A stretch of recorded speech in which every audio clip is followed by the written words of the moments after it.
A few weeks ago, Reggie Townsend stood on the SaaS Innovate stage and made a room full of executives a promise that being responsible could be the easy choice, not the hard one. He called it making responsible AI irresistible. Today, the promise meets the deadline. This is Scouting for Growth. So welcome back to Scouting for Growth. I'm Sabine VanderLinden. My guest today is one of the clearest voices in responsible AI. Reggie Townsend leads the data ethics practice at SAS. In the past, he has advised the White House through the National AI Advisory Committee. Today, he sits on the board of Equal AI, and he is the architect of a simple, stubborn idea that good governance should not feel like friction. When we last spoke, following a SAS Innovate keynote, AI governance was still mostly a conversation about principles. A few weeks on, it is a conversation about deadlines. In December, the EU AI Act becomes fully enforceable, the first binding AI regime anywhere. Note that the date was postponed from August 2nd. The product Reggie's teams is building to meet that moment, SAS AI Navigator, is still being designed as we speak. And the agents everyone was theorizing about, that is already inside the enterprise, acting faster than the rules can keep up. So this isn't a victory lap. It is a reality check. Reggie, welcome to the Scouting for Growth podcast.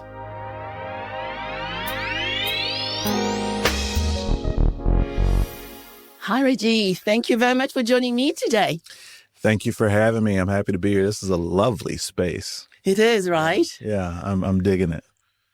And, it's where they were built probably a year ago. So when I got to know that I could do podcasting here, I was first one on the list. All right. Well, I'm looking forward to this. When we had a chance to talk briefly when you were at SAS Innovate, I told you, the kinds of things that I typically talk about are very difficult to communicate in, 2-minute clips. Absolutely. These are nuanced conversations. And so the opportunity to sit down and have something a little more long form with you is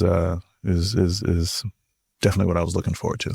Well, I can't wait. And, when we actually met at SAS Innovate 2026, only just a few weeks from now, I can't believe how fast time goes when you think about it. We talk about responsible innovation, AI accountability, and the intersection of regulation with all the transformation we are going on, which is going on right now. Yep. What do those words mean for you? When you think about the innovation we are going through, the regulation that needs to be taken care of right now by a lot of organizations, the governance they need to implement, and, driving accountability within their organization. What are those keywords mean for you? I think dynamism comes to mind for me. There's a lot that's going on. Much of what you articulated plus more. And we are all in a very dynamic, fast-moving space trying to figure out some foundational topics, right? Absolutely. And so as the foundation of times past, systems past, processes past are adjusting, we all have to just accept the sheer dynamism. I think we also have to resist certainty. Yeah. At this point in time. It's not to suggest that we shouldn't pursue something that's more stable and certain, but only to embrace the moment that we're in and to be cognizant of what it means to be in a dynamic, fluid space at this moment in time. This is what I think emergence feels like. And at some point, after you emerge, you stabilize, right? You reach a point of homeostasis, but we're not there yet. And I think resisting the urge to be absolute, resisting the urge to be certain right now is really important as we consider the foundational adjustments that need to be made in order to make, tomorrow's society more reflective of the kind of society that we all would prefer to live in. When I speak with executives today, I often tell them that, we used to use the word digital transformation. I think the word, we've been using it since 2011.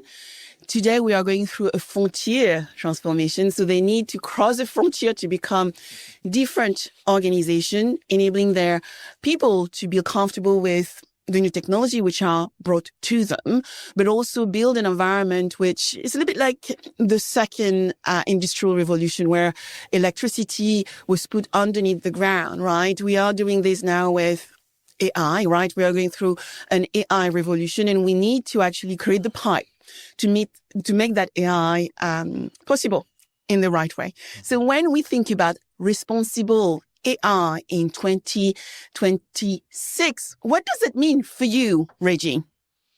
Well, for me, it means that we no longer should be talking about if. We no longer should be talking about whether this is a necessity. Instead, we should be talking about how. We should be questioning for what purpose, to what end, and for whom might AI fail. Mm-hmm. And I think we should be orienting ourselves around this idea of using these new sets of capabilities that are being created on the frontier, as you describe it, in ways that reduce suffering for humans, right? First, I think, that would be the principal orientation that I would suggest responsible AI invokes for me. Yeah, we're going to make plenty of money. We're going to do some really cool things, all of that. But if during the process we end up marginalizing, if in the process we end up harming, then we have to ask ourselves if it was worth it, right? And exploring those trade-offs before implementation, I think, is at the root of this notion of responsible and trustworthy AI.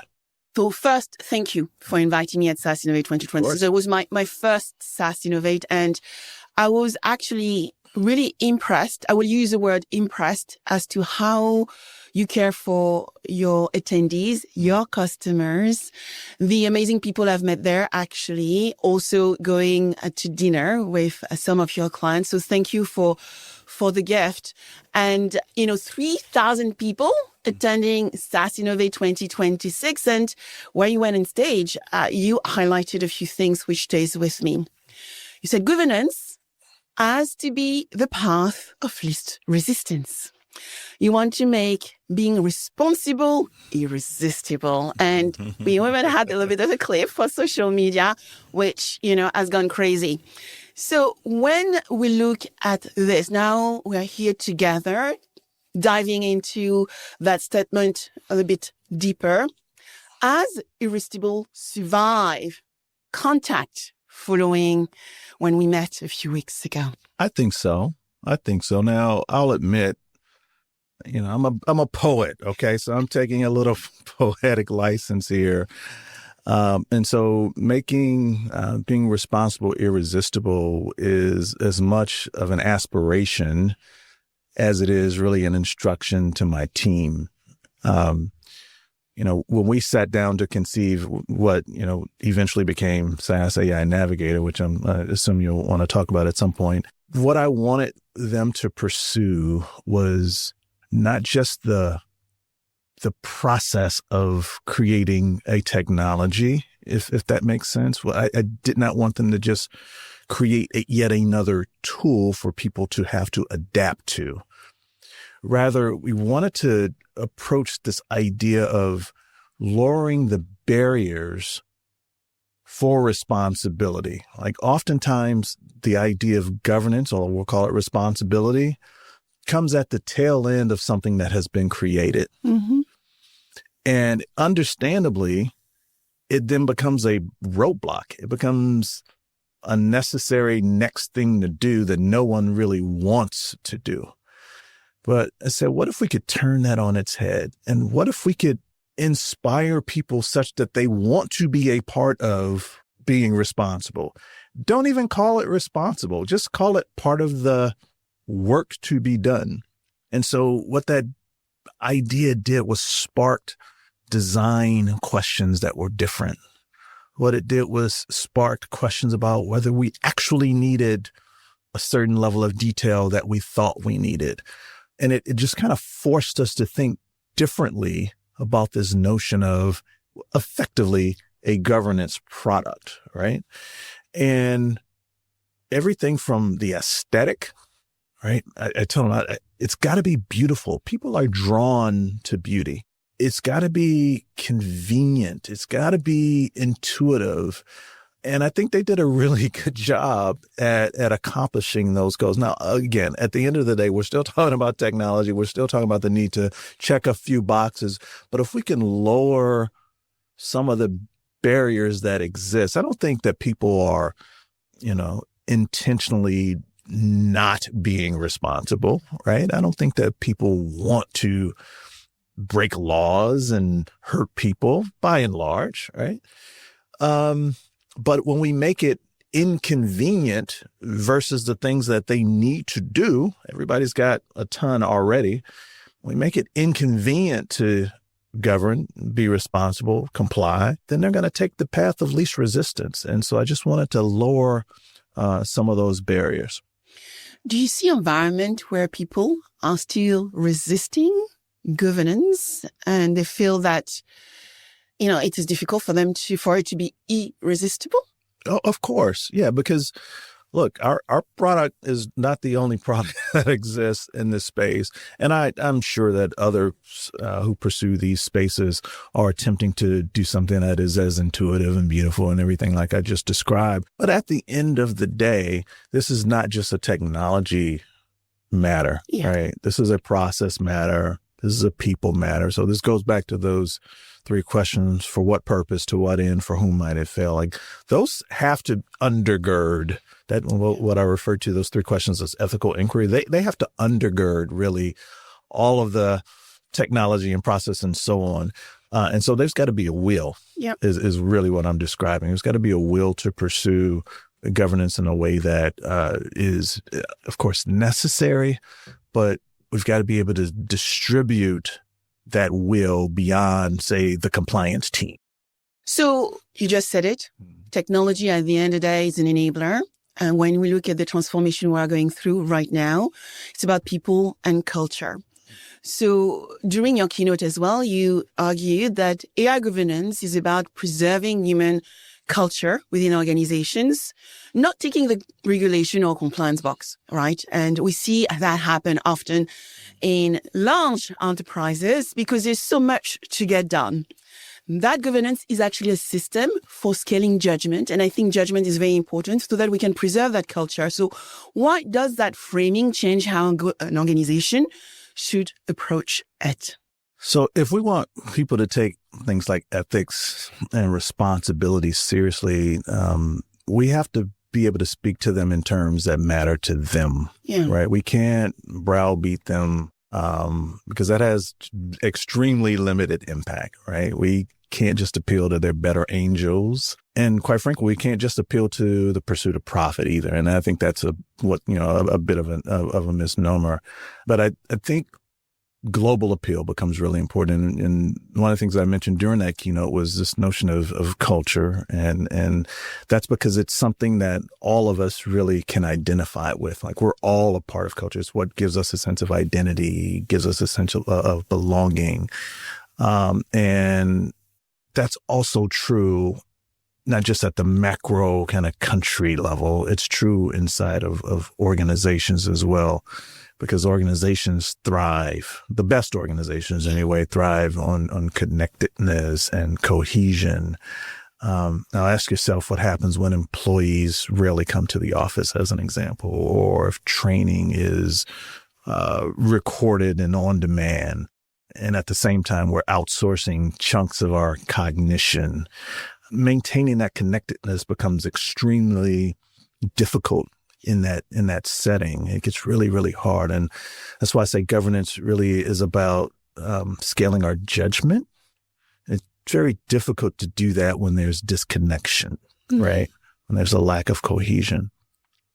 What I also said in that same speech is, if we want to preserve our cultures, then we've got to be able to preserve our judgment and vice versa, right? This is why governance becomes really important, because governance is a way of scaling that judgment, right? And so, and we can explore. So I know it gets a little philosophical and esoteric, but the general idea here is culture is a reflection of us. We create systems to maintain cultural norms. Yes. But if we aren't careful, the systems that we create end up reshaping the very culture because of the needs to comply with the terms of the system. And so it's extremely necessary at moments like this, when we're talking about the foundation shifting, as we are shifting the foundation, albeit in some cases intentionally, in some cases unintentionally, we've got to be extremely cognizant around this idea of embedding necessary human judgment so that we preserve necessary human culture. Yeah. As I listen, I'm thinking about some of the conversation I've had with executives in recent weeks. So one of the conversation, we talk about governance and we also talk about ethics. And one of the question I realize is, as I, like many of us, I had my jobs and I work with great companies.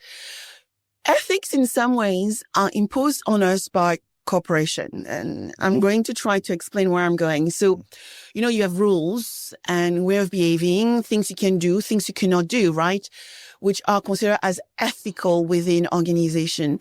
But as we are moving to this new world, I realize that ethics needs to be part of who we are and how we decide to use, for example, AI systems. There's a lot of shadow AI happening in organization just to help us do job better and potentially to still keep competitive advantage, right? When there is so much fear around what AI could do for us or maybe take away from us. And this is because of the framing.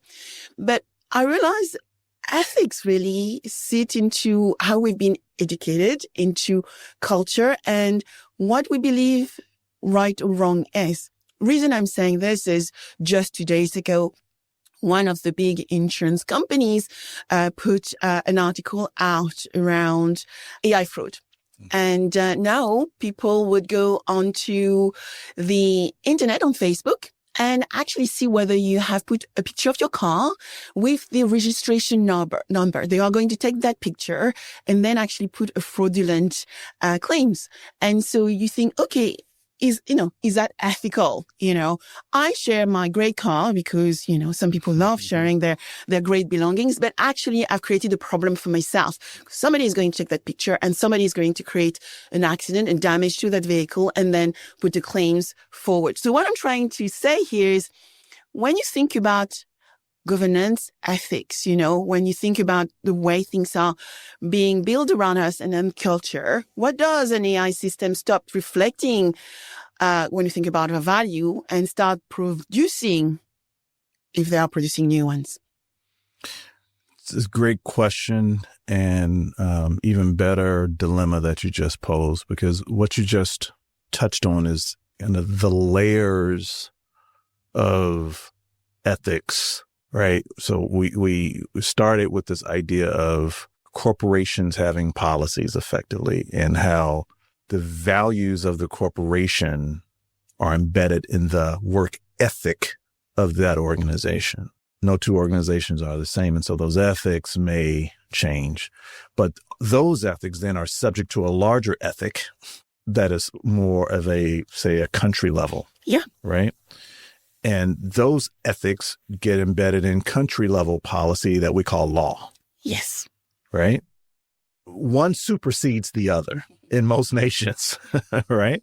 And so what you just described in the dilemma is what used to be part of, and let me do one slight backtrack. And I think ethics, I'm thinking about a key term, social consensus. Right. And so what do most of us believe is the best appropriate standard, right? Those sorts of terms come to mind. So if social consensus at one point in time was Show your belongings. It's great. No big deal. Everybody's having fun. This is my cat. This is your cat.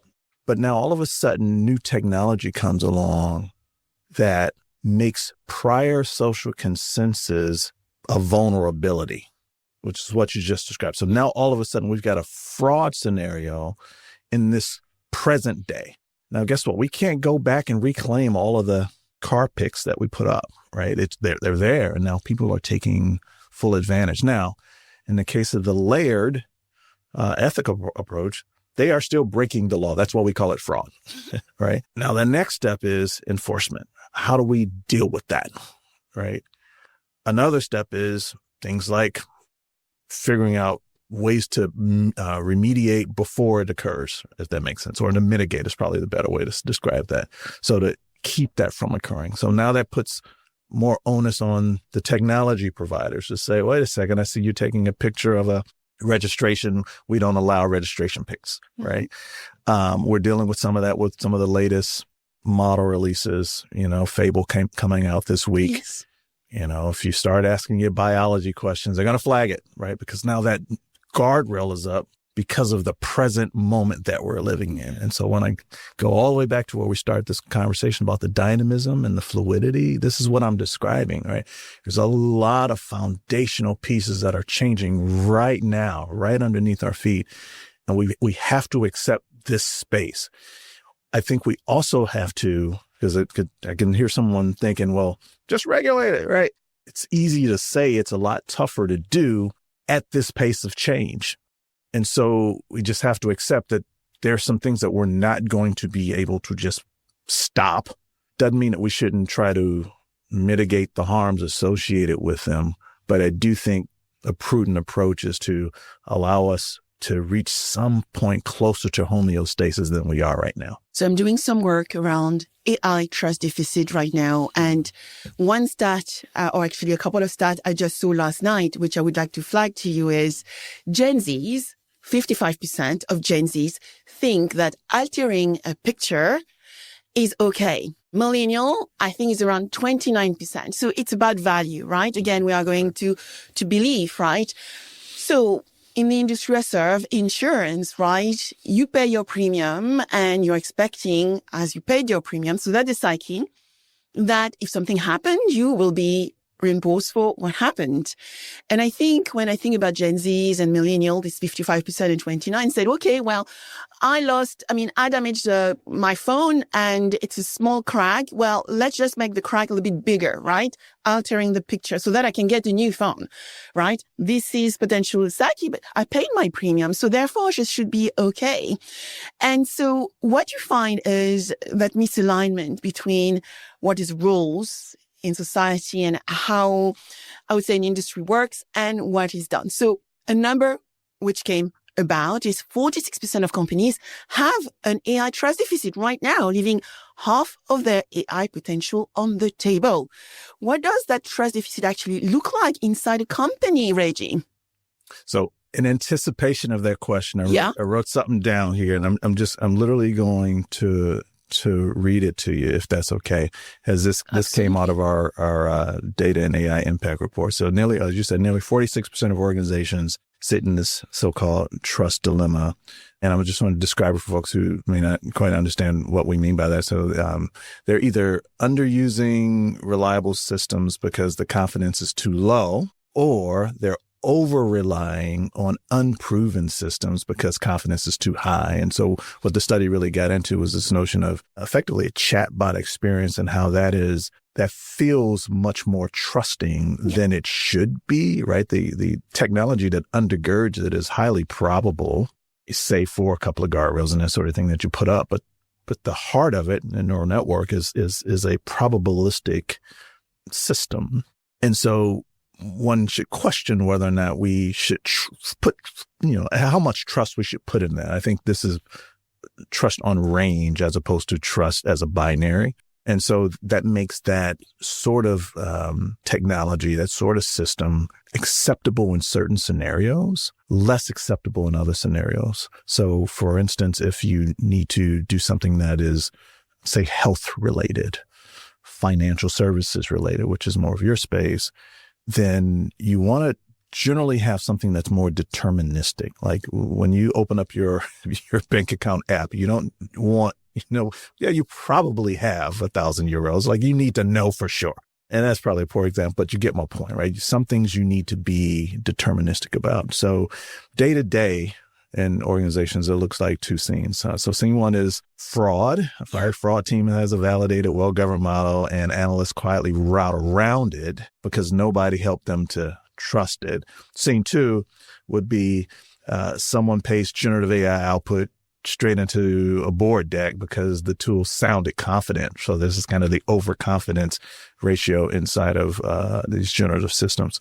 And then the stat that I found for you, because I know you like your numbers, 78% of organizations claim to fully trust AI, 78, but only 40% have invested to make their systems demonstrably trustworthy through things like governance and explainability and safeguards and all this sort of thing. So there's a gap there between the perception and the actual practice. And that's where that roughly 50% of the potential starts to leak out. So we got a new edition of that particular study coming out later this year. So I'm really curious to see where it goes now and how those numbers shift. But I think it's pretty interesting that, so many of us say we want trusted systems. Far fewer of us are spending the time and effort in process and tech and whatnot to put those kinds of systems in place, while at the same time investing probably an abundance of trust, an inappropriate abundance of trust in systems that we truly shouldn't trust for certain scenarios. Again, trust on a range, not as a binary. So deterministic versus probabilistic, I think this is very important for everybody to understand. So you would expect deterministic AI system to play, I guess, for your fraud, your bank account, credit checks. Sure. Probabilistic would be our generative AI, ChatGPT. And even when I do my research and I use a lot of deep research with Gemini, for example, I'm looking for my links and I go and check every single link, every statement. So there is a way to control that probabilistic system by having the ability to go and check our citation, I guess. This would be a good example, wouldn't it be? Yeah, but that use case for research is different than the use case for determining whether or not we should release a drug to the public. Absolutely. Right. And so in some cases, 1 + 1 always has to equal 2. In research, if you don't get every single primary source, that's okay, right? Maybe you get a preponderance of evidence and you go with it. But in cases that are generally high risk, you think about the EU AI Act for an example, for those high risk sorts of scenarios, you usually want to be precise. And that's the difference between wanting to use a deterministic system versus a probabilistic one. Yeah. And thank you for that clarity, because I think often when I speak with people in general, I think we go back to that deterministic versus probabilistic. Right now, it is one I've noticed a lot.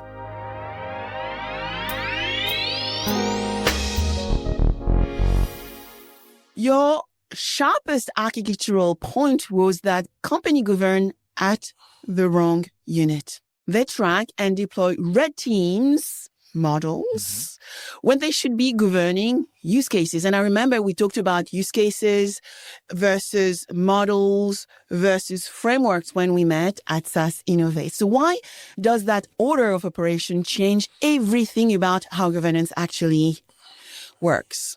Yeah, because use cases are where value and risk actually live inside of the enterprise, right? Not models and agents and so on just on their own. So generally speaking, models, and maybe to a lesser degree agents, they have a broad set of abilities, but how people use those models and agents are usually fairly narrow. Go back to your space, you think about loan adjudication or claims triage, if you're in HR, resume screening, those sorts of things. You can use the same model to address each of those particular use cases, but each of those use cases have different levels of impact, different levels of risk, different levels of value for the organization. And so the risk in this particular case and the value belong to the use case and not the engine. I think you brought up electricity earlier as a parallel. It can power everything. But what we really care about in this studio right now is whether or not the lights are on.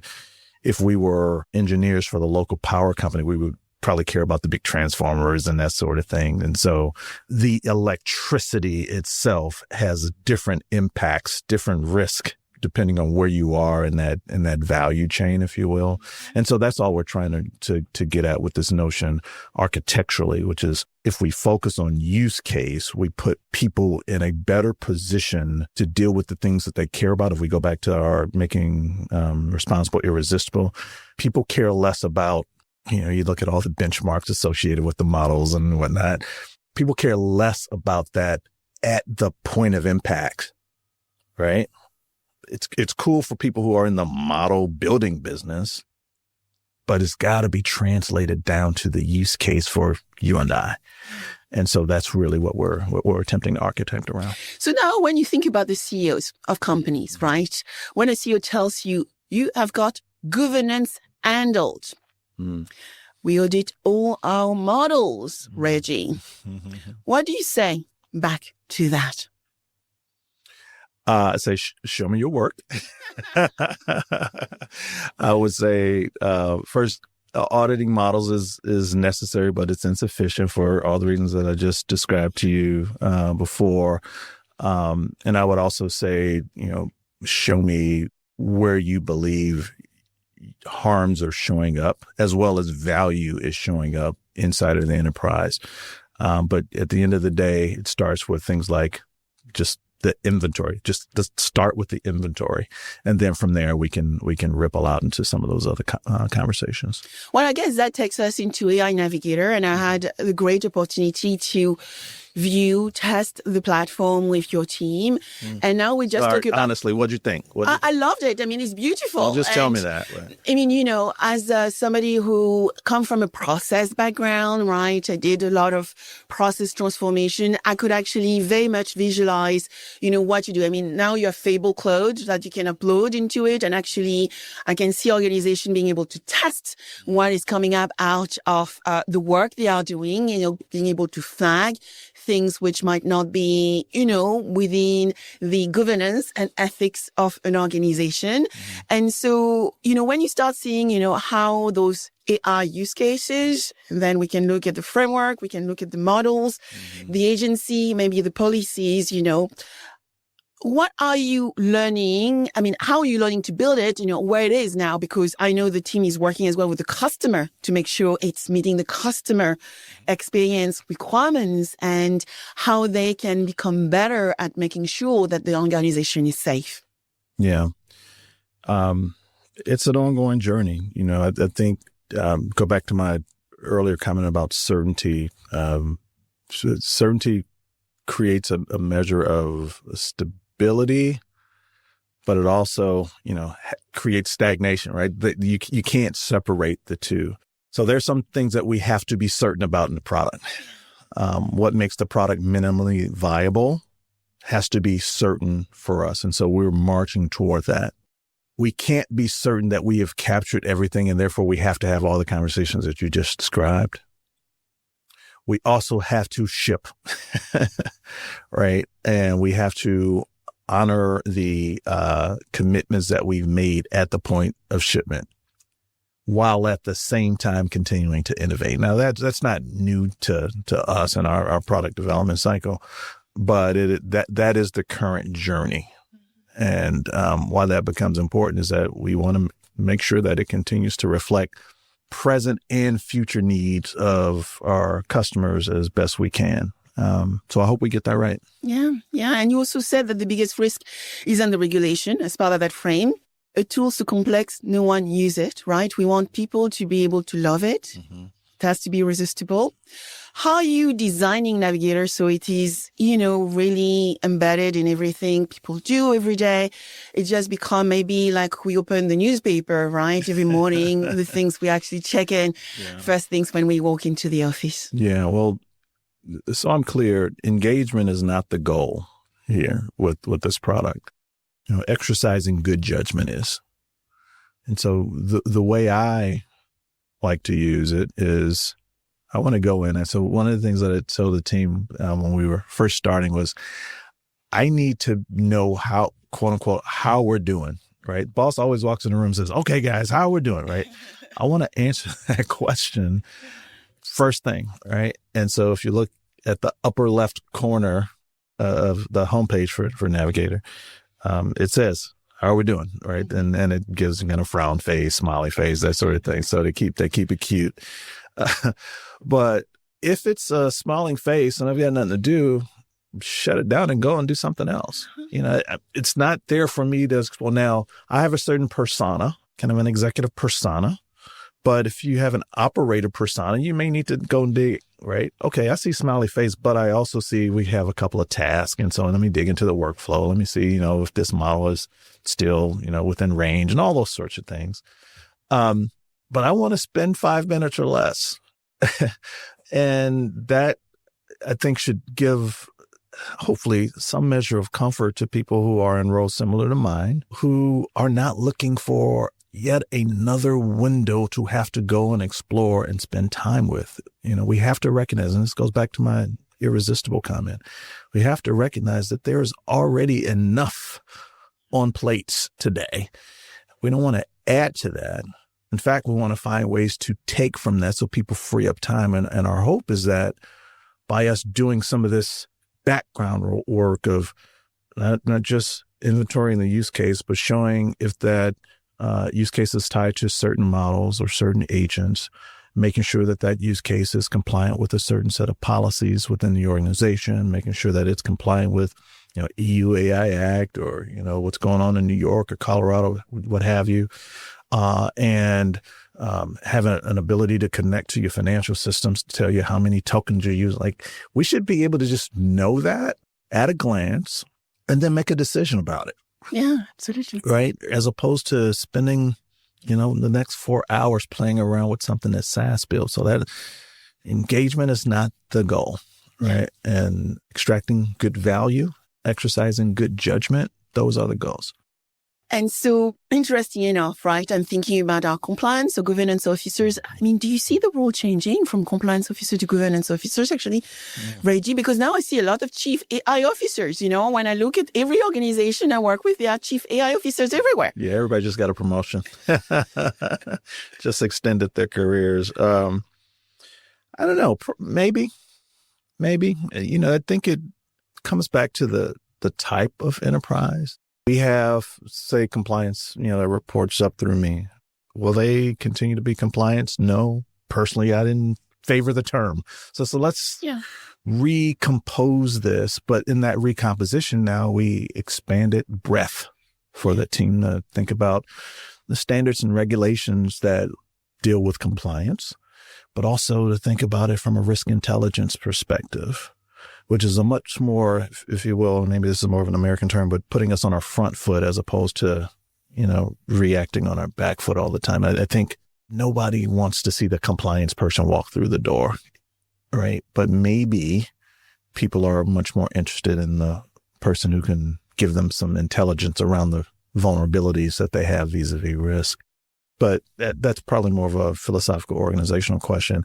I do think that in some organizations that has to persist, right? Because it's part of the normative behavior of those organizations, but that's okay. I don't think that has to, that naming convention doesn't have to determine a ton there. I think what's most important though is burden and where the burden lives inside of the organization for compliance to standards, regs, not just externally generated standards and regs, but internally generated. There are more internal policies in most places than there are external regulations that they have to be concerned about.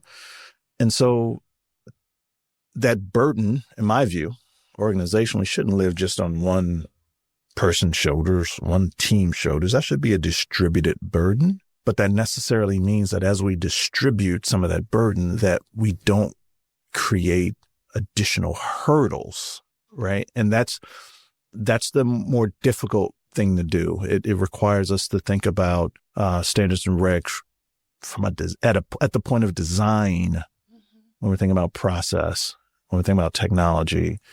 And unfortunately, we don't all have that luxury which means because we got to go retrofit now. We're talking about organizations that have survived for decades, and now here I come with this great idea about distributed burden. And we've got a opportunity now with all this foundation shifting to go and re-explore some of those areas where we might be able to distribute some of that quote unquote compliance burden.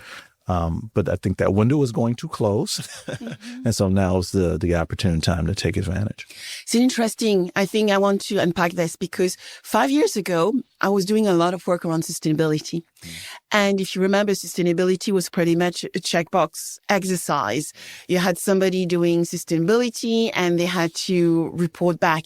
And gradually what I saw is that sustainability role became a board level role and often actually reporting into the chief risk officer, chief finance officer. And that is what has happened over the past 5 years. And I love the way you are describing compliance. It may be from pain to pleasure. From compliance, we are going to move to risk intelligence officers.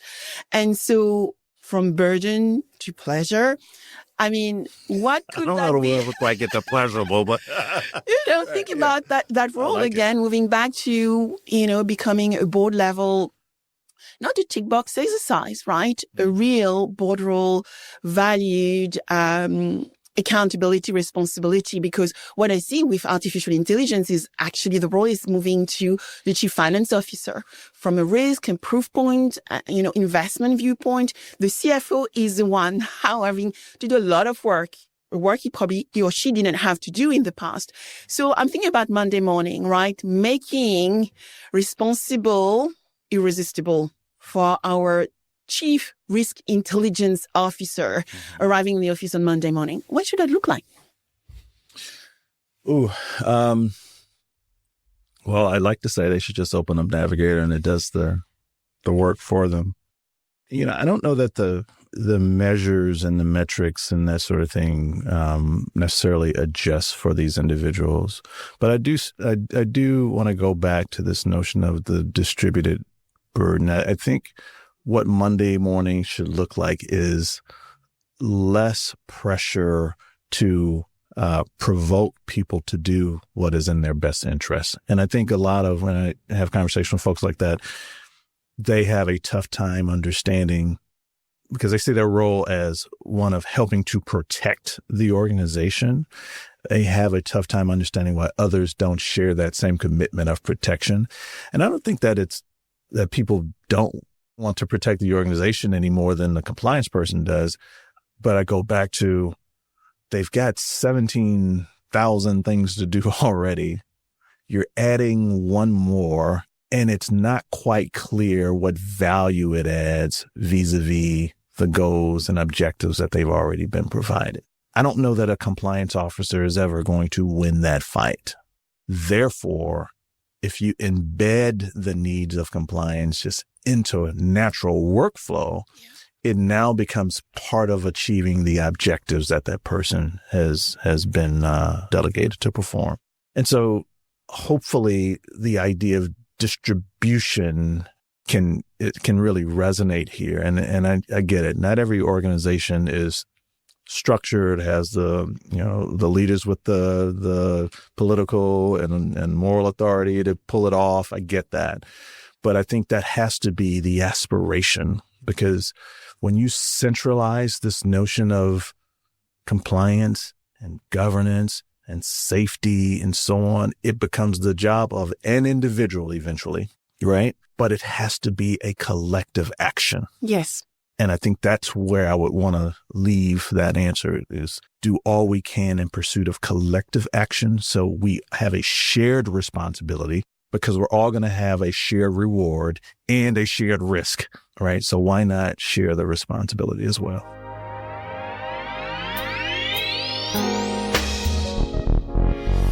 So I would like to move into a transformation which is happening to us right now, which is this agentic frontier transformation. So let's put some definition. When we think about the frontier transformation, is actually crossing the frontiers, like going from one country to another, right? Is that world where we have access to intelligence on tap. Today, we know that intelligence has become pretty much utility. 1 million token is less than $1. I mean, you can cut it in different ways in the fact that also companies realize it's very costly to use new intelligence. But this is more than that. It's about human and agents working together collaboratively, like on the AI navigator, right? I have my smiley face.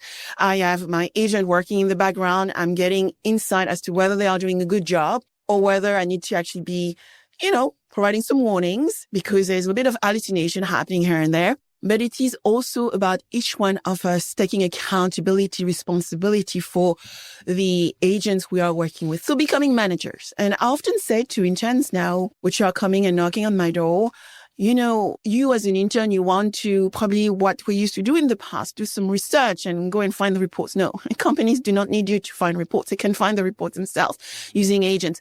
They need you to be manager. They need you to be creative. They need you to apply judgment. They need you to be a system thinker. So I would like to go into the agentic frontier discussion because today, in many enterprise, machine identities, and I think you will need to explain what this is, outnumber human employees, and most companies admit their agents have already done something risky. And that is a thing everywhere. We know there is something which has happened. I've seen some consultants, and I think when you look at the consulting realm, and some of the reports we've seen where, reports have been released where, factually inaccurate things is because, we work on project together, many of us, and we think somebody else has done the checks. And I think that is what happened often in big organizations. Somebody else has done the job. So when an agent acts and no human told it to, it's gone and do things we didn't ask them to do. So who is accountable with that? Human. Right? Yeah, man. It's not even a question. Look, humans are accountable for what humans create. Artificial intelligence, whether it's, the frontier stuff and models, whether it's agentic, whether it's deterministic, whether it's quantum, whether it's digital twin, you name it. We create it. We're on the hook. Full stop. I think to suggest anything else would be to obfuscate our duty. This is our thing, right? No different in cars, no different in lawnmowers, right? If we create it, we are accountable for that creation. And what we should not do is to scapegoat the technology. What we should not do is attempt to dodge the repercussions of our own choices, right? And I think why I'm so adamant about it is, this is a legit conversation, by the way, what you're bringing up.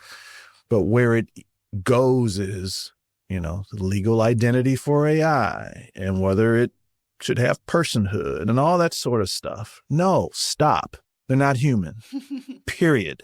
We created it. We are on the hook for it. And we should, again, not obfuscate our duty. Yeah. Right?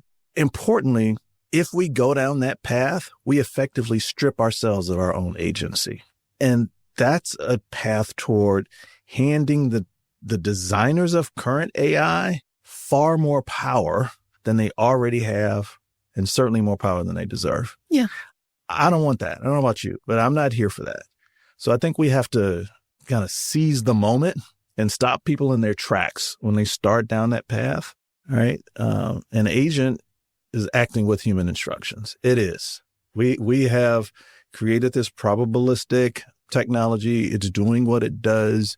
Yeah, we can go into whether or not we're exercising judgment alone. I get all of that. But inside of that system is some measure of human judgment. And we should not entertain the ideas that it acts independent of our choices, whether we are designing it, whether we are deploying it, and whether we're using it and everything, right, along that spectrum. These are our creations, and accountability has to follow our choice. So what does human in the loop, on the loop, out of the loop means when you have probably 10,000, AI loops running in the background? Mm-hmm. As a woman, I'm a woman mm-hmm. and human. How do you manage 10,000 bloody loop in the background? You figure out a way to govern 10,000. Or if you can't do that, you stop until you can. Okay. right? Because we have to maintain some measure of control and accountability. You go from 10,000 to 100,000 to 1,000,000, and now you just have, agents running around making decisions on our behalf? Yeah. Like, is that the world that we want to inherit? Again, I go back to, for what purpose, to what end, and for whom might it fail? We have to be able to answer those questions. And if we can't answer those questions, we should probably slow down or stop, right? Until we can. But this notion that it's all inevitable, it has to keep going because it keeps going, it feeds on itself and there's nothing that we can do about it, is a false notion. It just is. So we should take control, but it requires competent leaders, courageous leaders. And right now we have a shortage of that. I'll be just frank. So we've got to make sure that in the absence of that kind of leadership, that the rest of us say, wait, hold a second. Let's vote the right people in that will be competent leaders, courageous leaders, conscientious leaders.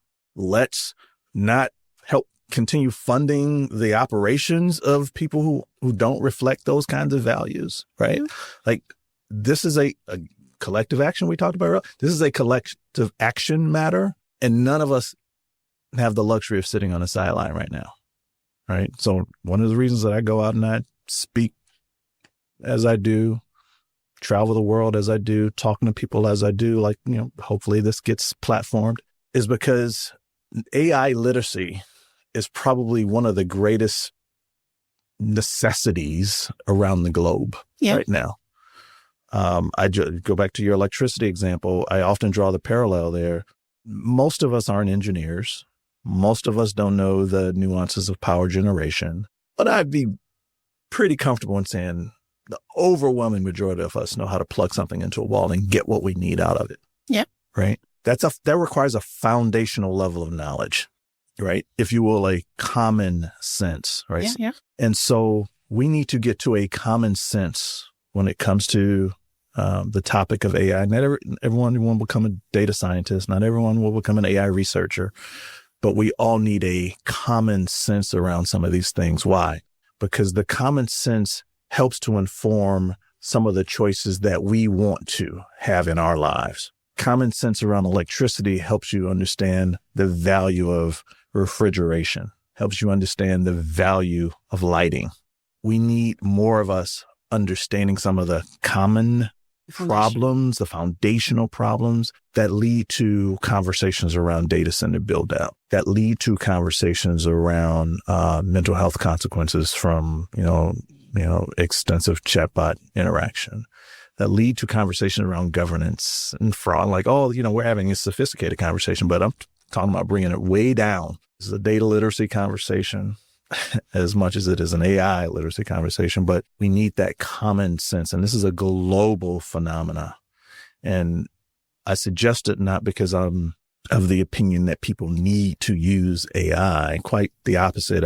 I'm approaching it from the standpoint of enabling people to make decisions about the choices that they independently would like to have occur, right? And you can't do that when you're not sufficiently knowledgeable about a topic. And so I just want to raise the level of competence so that we all have a measure of fluency. Maybe not everyone will become completely fluent, but I think you see where I'm going with it. Like we all need to have some conversational knowledge about this topic that's not rooted in, it's going to kill us and, all of this, or it's going to create some utopia that, is on the other end of that spectrum. And so, AI literacy, I'm all in for it. And it's a personal passion project. Yeah. It takes me a little bit to the trust by design conversation I've had also with some of your colleagues, because I remember one of the statements during that conversation was about the fact that what you are saying, right? Businesses are building a lot of agents, and then there's this expectation that the human is going to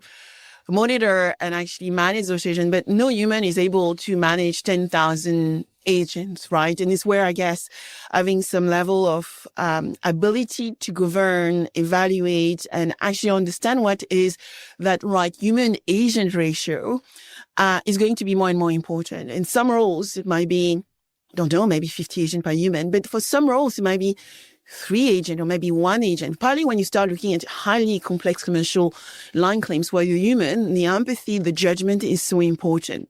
Which takes me to my next question, because you told me governance is a system for scaling our judgment. But agents scale action, not judgment. So are we scaling our judgment right now or quietly outsourcing it to technology? Yeah. So let me say, based on the way you frame that, I'm going to challenge the premise that agents are scaling action rather than judgment. Okay. I do believe, though, we are outsourcing some judgment, just so I'm clear. So I'll meet you halfway on that. The action that agents are taking are really a function of judgment. Sort of the conversation we were just having a moment ago. For instance, these reasoning models, right? They are attempts to approximate human judgment, if you really think about it. Mm-hmm. But human judgment itself is also an approximation. It's an approximation toward some truth, as we would describe it in language. But human judgment is fallible, important to know. And human judgment requires inquiry, discoverability, some measure of assessment against what we might call a standard. Now, all of these are imperfect creations, though. So I'm going to take that notion and put it to the side. Now I want to compare that to, I'm going to get really philosophical with you, compare it to like divine judgment, right? The term that we see show up in religious scripture, Bible, Torah, Quran, you name it. This notion of divine judgment presumes a complete truth is already known, right? So I apologize in advance. I dig into historical context and etymology because I think words matter. Yes. And the essence of language matters. Right. And so that's kind of why I go here. So go back to this divine notion of judgment presumes a truth is known. And then judgment in that context really is about determining a fate. If you are judged by, from on high, right, that sort of thing. Right. My concern is that if we over-index on agentic systems, I think we run the risk of pushing our culture toward more of that divine version of judgment because it's an external judgment. It knows all, right? There's a certain level of omnipotence that's associated with that divine type of judgment. As I go back again to the human judgment, which we accept as has some failings. Mm-hmm. Perfect example, just to try to come out of the clouds for folks. If you go to a judge, let's say go back to your fraud example. You've committed fraud. You've been found out. You're one of the people who took the registration and did something wrong with it per law, right? Judge says, Sabine, you've been bad. We're going to fine you 10,000 euro. Have a nice day. I come, Reggie, you've been bad. We're going to jail you. Same offense, but different outcomes. Yeah. That suggests there's some fallibility associated with the human judgment that we exercise through law. In our notion of this divine judgment, there is no fallibility. It's completely infallible. There's a certainty associated with it. And so when we start to think about that external certainty, what are agentic systems? They're external to us, and they're just creating outcomes. Increasingly, we're starting to give them the ability to make decisions absent our participation. How far are you willing to let that go? For what kind of case are you willing to use that? And as you continue to trust that more and more and more, you inevitably create what's known as an automation bias. Automation bias is great if it makes sense for you. I trusted Google Maps to get me from where I was to come over here. I've used Google Maps in other scenarios, and it's like, are you sure you want me to walk through this dark alley right now? All right, so now I have to exercise some human judgment and say, I probably should go to the lighted path. And so my concern is we think about culture, and we've got young people coming up.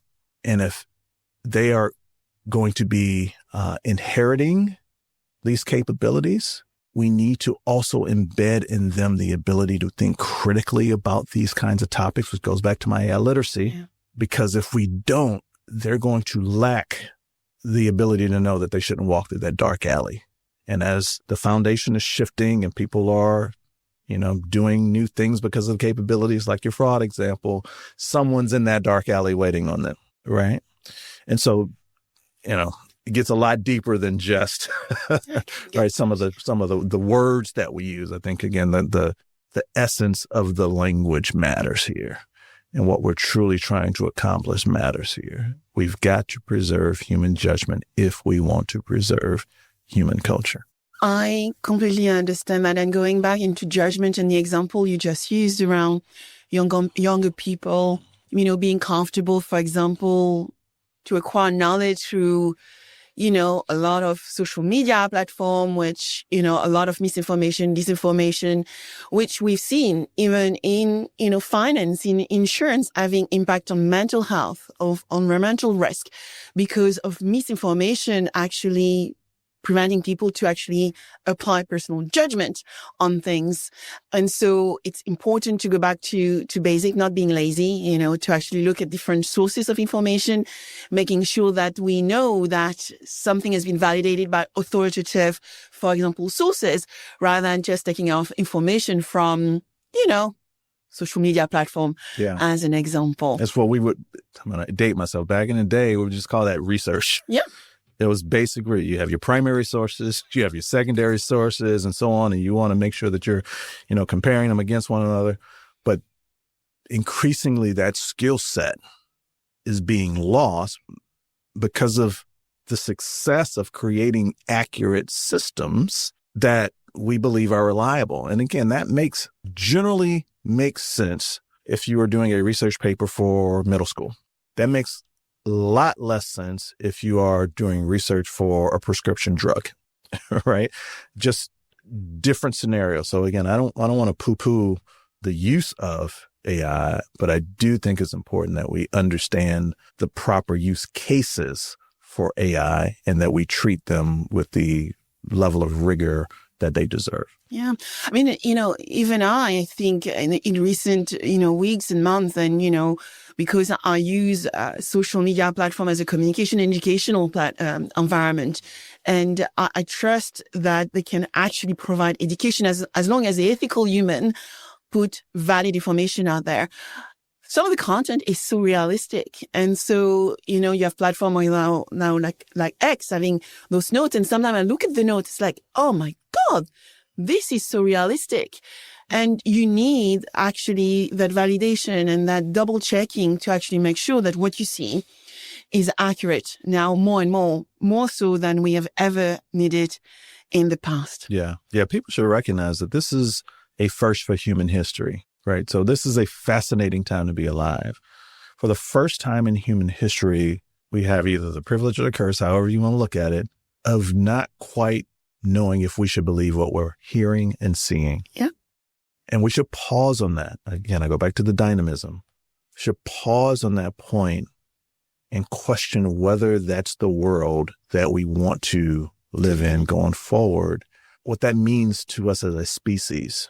Right? What other species on the planet can't believe its senses, right? What does that do to instinct? Are we comfortable with that? Mm-hmm. Right? Again, I'm not making a right, wrong, good, bad statement, but I think it's fair to ask the question so we can determine, okay, now that we've got this, what do we want to do with it, y'all?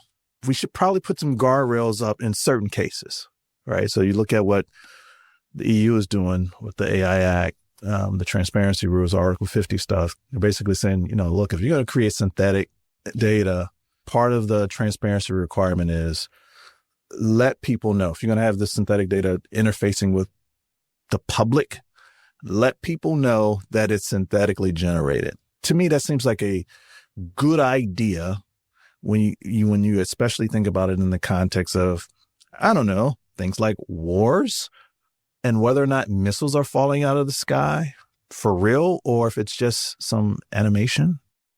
I do work in MENA right now, and what happened in the region, for sure, uncomfortable, but there was a lot of misinformation. And, the Emirates, Dubai government actually highlighted that they would arrest and they would actually pursue people putting misinformation out there.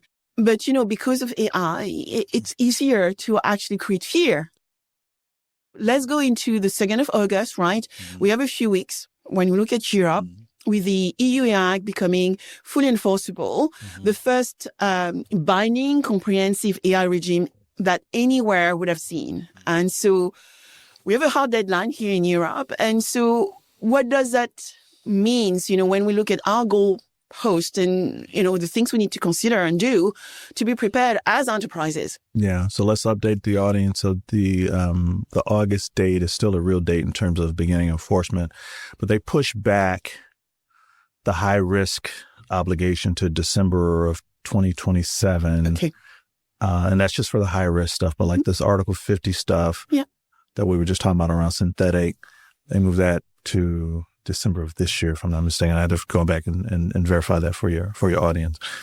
But nonetheless, that's not to suggest that is going away. Yeah. I think that's more of a recognition. It will take time. That it takes time to do some of these things that are being asked. And so I would suggest that folks see that little reprieve as an opportunity to continue what you're already doing. And if you haven't started, you better get started.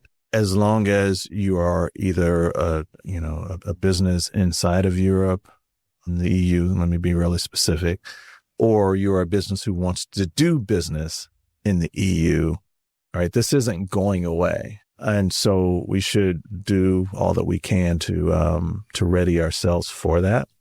And so that's certainly what we've been doing at SAS. I've had the pleasure of working with a lot of folks on that topic, and, not knock on wood, we'll be ready. And, we're going to participate in the EU AI Pact. We're one of the first signers onto that. And so we've had the privilege of kind of being tapped into the information flow. So that extremely thankful for that.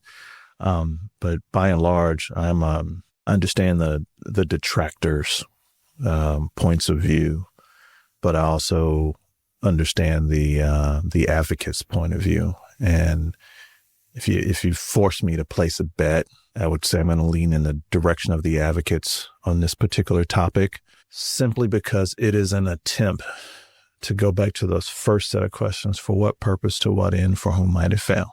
And if we can foresee the failings, I think as competent leaders, we have a responsibility to do something about it. There will be things that will occur that we cannot anticipate. But look, welcome to life, right? But for the things that we can anticipate, for the things that we are already seeing, like your Dubai example, I think if we want to preserve what we understand as human culture and society in general, and I get society doesn't work for everyone right now, but let's use the capabilities to expand what society should be so that there's more participation. If anything has come out of all these capabilities is a democratization to intelligence, which I'm all for. And so let's figure out a way to maximize that effect while at the same time minimizing some of the foreseeable harms that come as a consequence of some people who are attempting to profiteer and take advantage. Let me stop it there.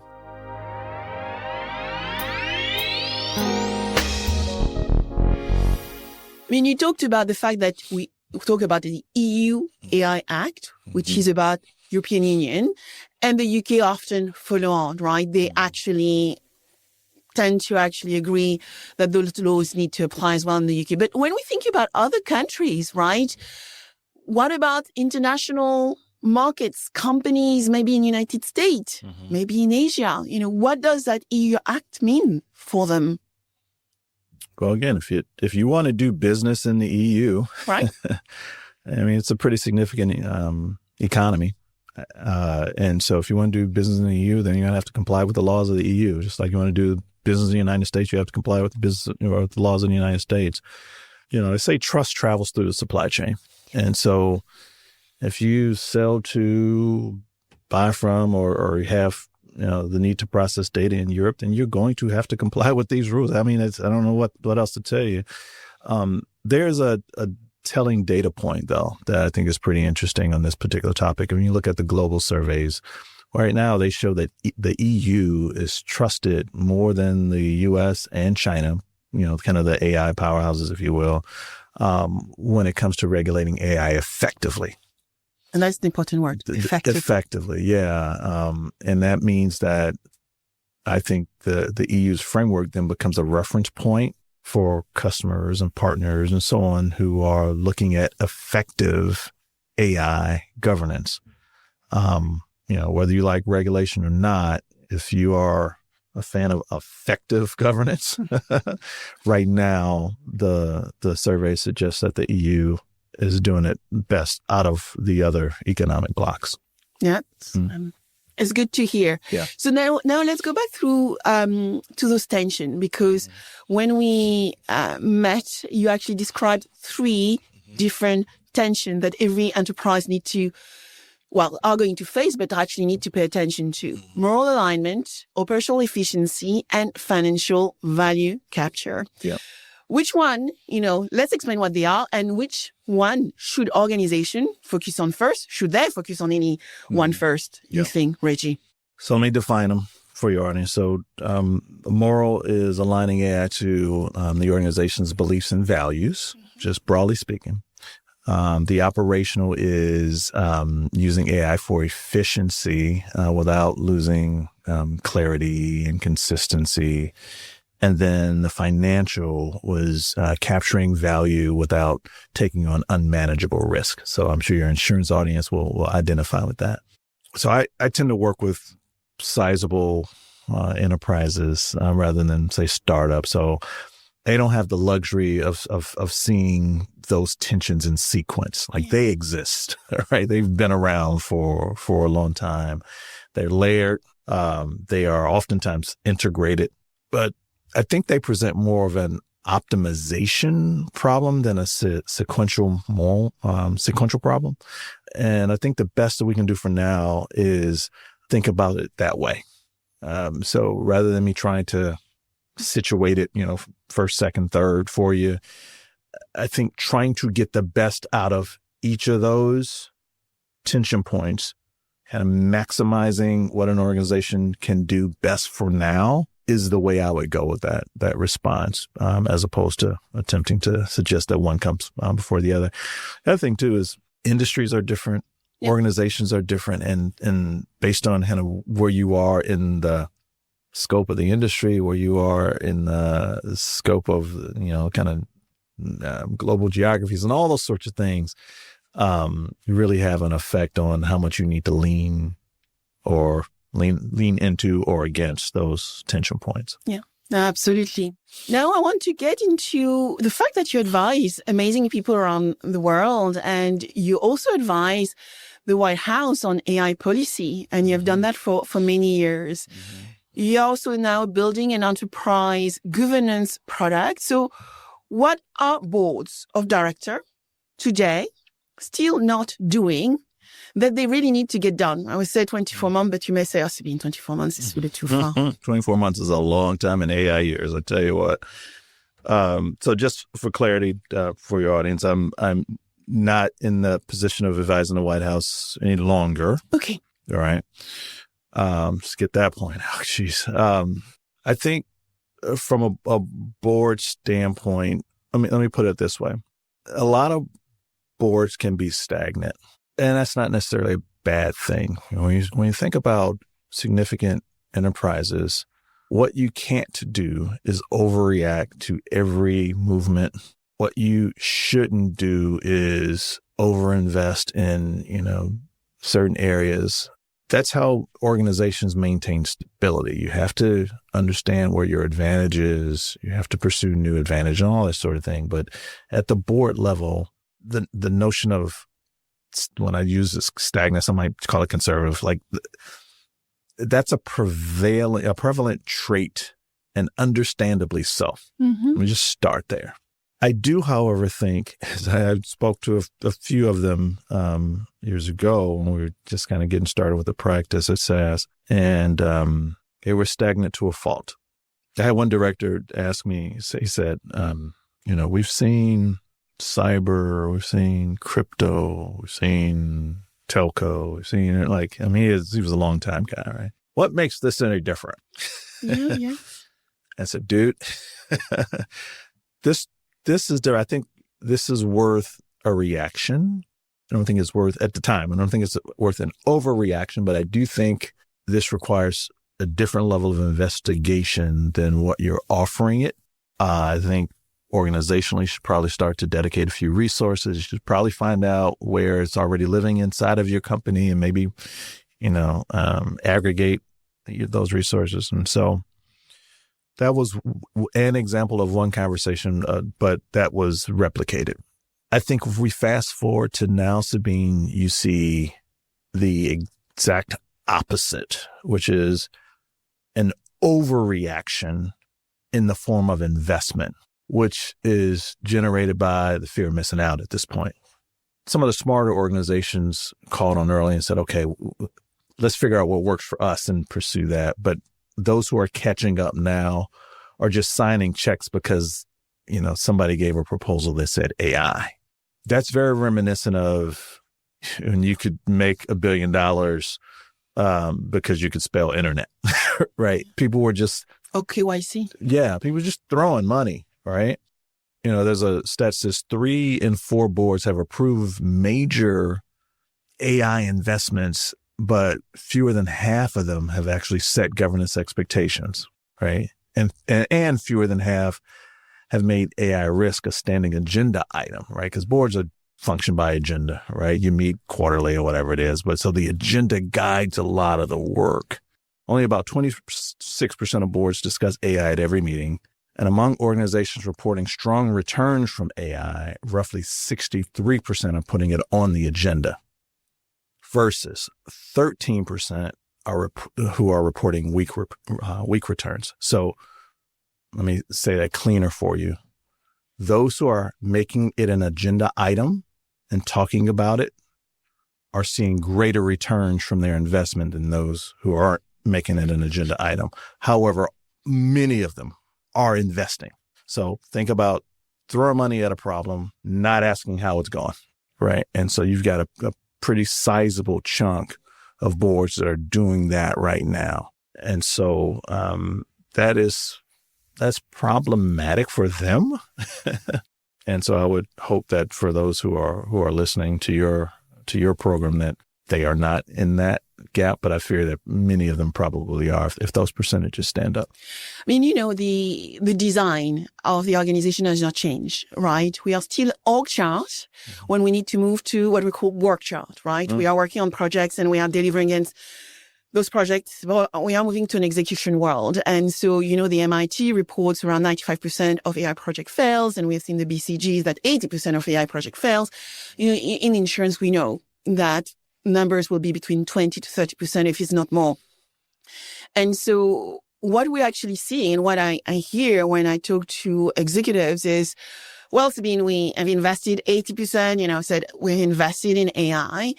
But, our budget, which was for 12 months, is already run down in 3 months because of the AI tokens and not having thought about the GPU architecture and all the things, which I find fascinating, actually, that the budget set for 12 months is already gone. Then when I talk to the young ventures, the startups, the scale-ups, I mean, a lot of startups which do not have AI native on the team actually are not doing very well because they're still doing what the things was fundamental in the solution they were provided to the market, because everybody running for AI first, AI powered, AI native, when actually you think about the corporation, which is not an AI native corporation, right? It's probably going to become a frontier using human and agent working together, but they are going to be AI enabled. And so there's so much confusion around all this language. So when you look at yourself, Reggie, and you meet a lot of those boards and you're advising a lot of those CEOs, what is the only things you're actually giving them? The slide you are saying, listen to this, look at this, action this. What is the single things you tell them when you meet with them? I'm going to sound like a broken record here. We like that because actually repeat means we are getting somewhere. Yeah. And for the younger folks in the audience, I'm going to sound like I'm on a repeat stream, right? But for what purpose, to what end, for whom might it fail? And in the case of just getting started, show me your use cases. Yeah. Right? For me, that's the nucleus of all of this.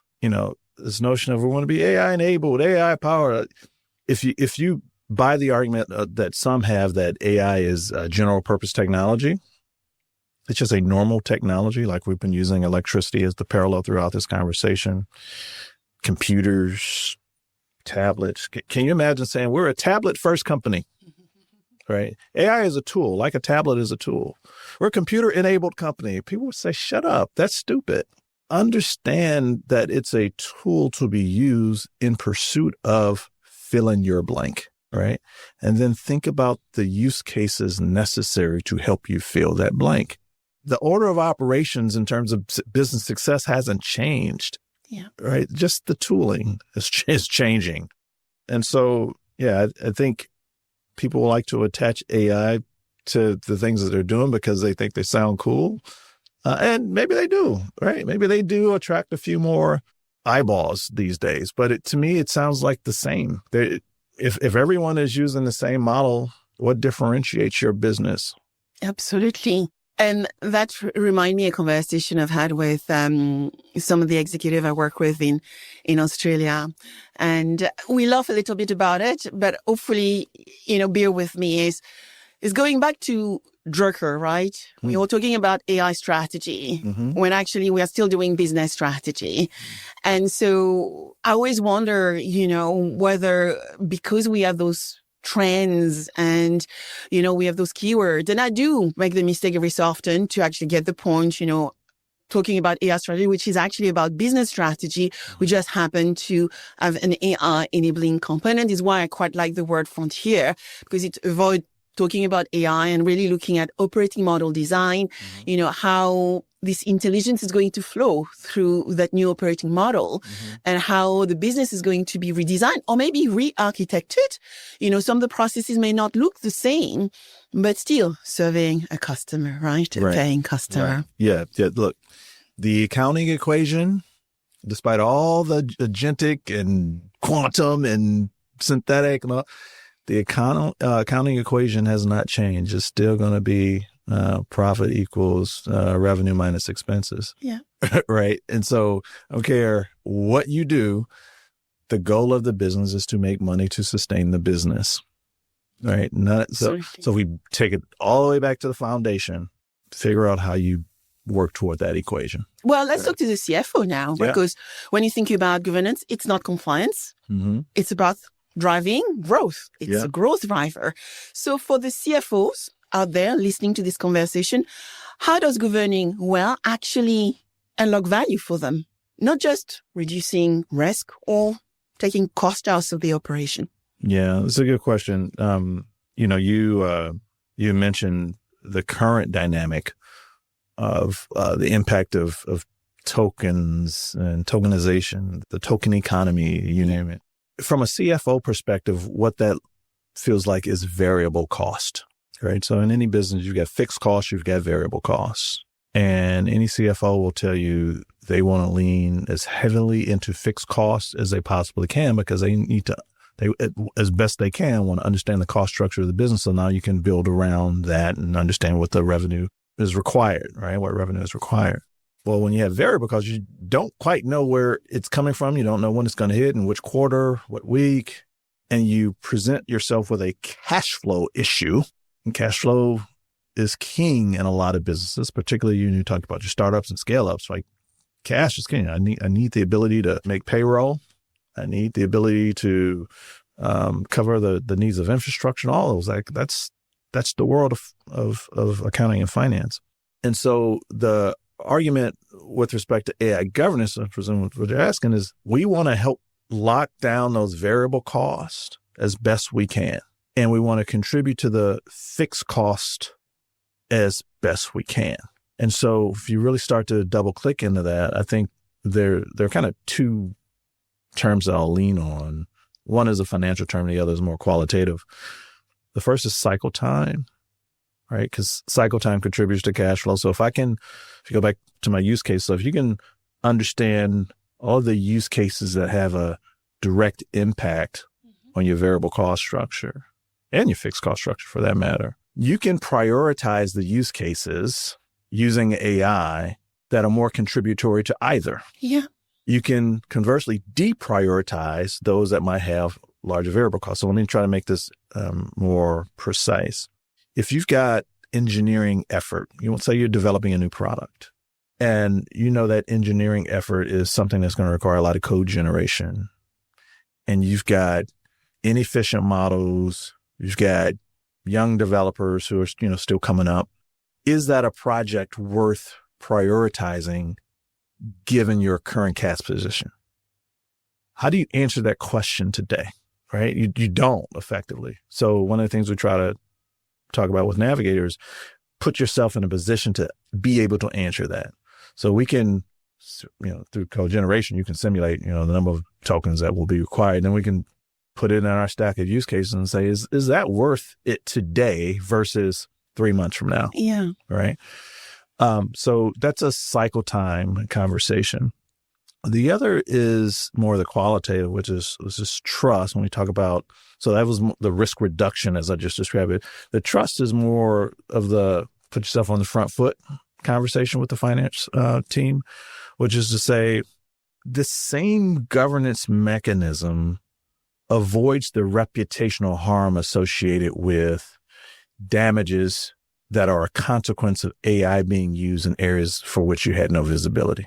And so if we can reduce the risk associated with that, the converse is we're increasing trust. And we can make a case about the positive impact of trust in the marketplace, right?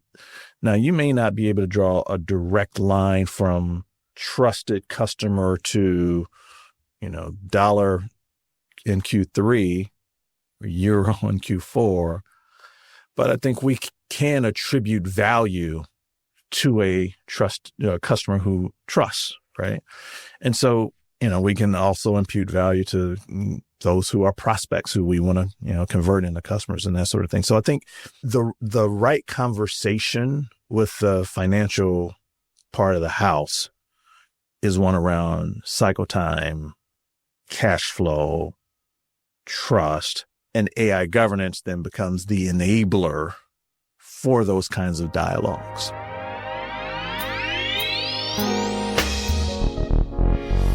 I want to go back to this EU AI Act. Okay, deadline not August 2nd, but going to be December. But I want to actually echo to our listeners, which is absolutely critical, that they need to start early. I remember when DORA came about, a year ago, January 2025, a lot of people pull their hair and okay, I'm not DORA ready. The key things when I talk to the regulator is now they are putting regulation for across the industry. The regulation start cross industry and then they feed into industries. Not all rules will apply to all industries, but what they are doing is now making it actually much more universal to apply law. So, okay, ball post, has moved to December. But therefore, when we start looking at those organizations, enterprises out there, what are the things they need to do today, right now, to start getting ready for 6 months from now? Yeah. As you stated, everyone is affected slightly differently. So whether you are a provider, a deployer, or user of AI, what the Act does is speaks to each of those persona slightly differently. And so we all have different levels of responsibility based on our persona. Importantly, your persona may change depending on the nature of your work. So if you're receiving, say, AI from SaaS, and you're making changes as a part of your workflow, we could be a provider, but if you take our AI and you do some things with it and sell to your customer, now you become a provider with a different set of obligations than you may have previously if you were just deploying. So the first order of business is just figure out where you live within that chain.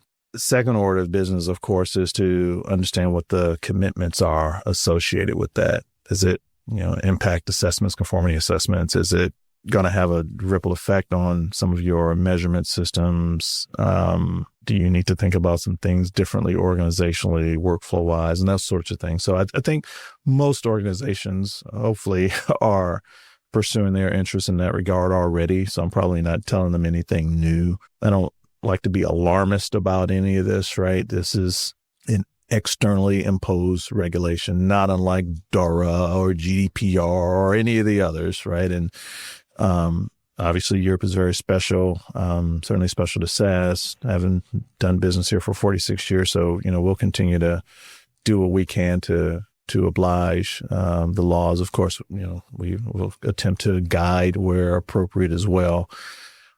But it's important to note that global organizations have this responsibility literally around the globe.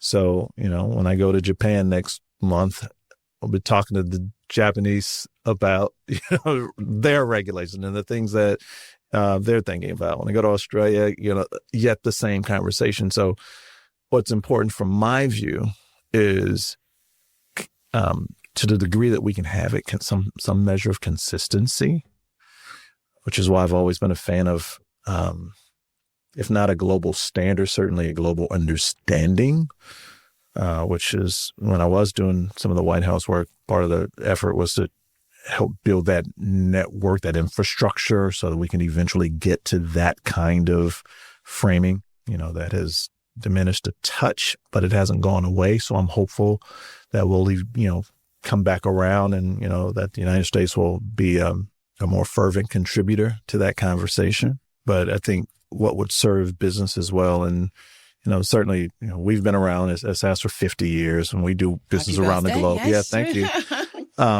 But not every company is that, right? There are some startups, scale-ups that are just getting started here in the UK or, in Dubai or, parts of Asia, whatever. And they need space in which they can operate and they need to have paths of least resistance to pursue, right? If I go all the way back to our early part of the conversation around governance, we have the ability as a global concern to be able to adjust. They may not have those same sorts of abilities, but the economy, the society has to work for all of us and everyone in between. And so, get off my soapbox, we've got to find ways as, again, competent leaders to construct the conditions necessary for more of us to thrive in our desired pursuits, small business, big business, everything in between, right? Individual, citizen, billionaire, everybody in between, right? And so that is my ambition. Great ambition. I want to actually highlight a few things. Yeah. As I was preparing to come and have this conversation with you here in the studio, Reggie, I was looking at who were our listeners. Our listeners from SAS, Mexico, thank you. Brazil, thank you for listening. Japan, thank you. And also a lot of European, probably French government is linked to this. Okay. So nice. They are trying to work out, how to use SAS better, I guess, but also Netherlands and Germany. So now I have 3 quick questions. Okay. First instinct for you to finish our conversation. Okay. So I would like you to finish this sentence. Okay. The companies that win the next 2 years will be the one that accept their duty and pursue it in ways that are beneficial to as many people as they might possibly benefit. I know that's long-winded, and philosophical, but that's the first thing that came to mind. Love it. So one thing about AI governance, you have changed, which has changed your mind recently. Ooh, the conversation about AI governance is far more complex than I think many give credit. And the advice you would give a version of yourself who walked on stage at SAS Innovate 2028? 2028, wow. Man, wear a good suit. Wear a really good suit in 2028. I think, all right, I'm going to go off a tangent. Men need to wear more suits. All right, let's get men dressed again. There's something that comes with, being well groomed. And so, put on put on a jacket, go to the haberdashery, get a hat if you need to. But yeah, come on, man, dress it up. Hopefully that'll contribute, help us contribute a little more to society in a little more meaningful way. Something's different when you put on a suit. Oh, I so much agree. I'm the French one, so I would agree with good fashion. Reggie, thank you so much for joining me today. Of course. It is my pleasure. Thanks for having me and hosting me in this beautiful space.